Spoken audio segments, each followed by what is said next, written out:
Hey, I wanted to share Hosea 4, just a little part of 10. In the New King James, it says, because they ceased obeying the Lord. In the NASB, it says, because they have deserted the Lord. I read this week, I've been reading Hosea, and I found myself, after reading chapter 4, super discouraged. And I found myself in my prayers being frustrated. And I was saying in my prayers, man, I wish people would just take responsibility for their faith.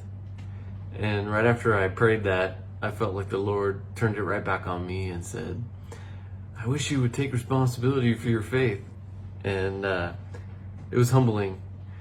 But I've been going through this whole idea of letting go of control. Last week I posted about speaking to the soul and just, okay, soul, it's time to worship, it's time to pray, it's time to praise. And I really feel like the only control I do have is over my own soul and my attitude. And so I've been kind of on that theme lately. So when I read this week, I kind of got convicted, and so I was like, okay, I'm going to take responsibility for my own faith, not worry about others, those around me. And today, I was super encouraged. After lunch, I was outside with my daughter, Taja, who is 9 years old.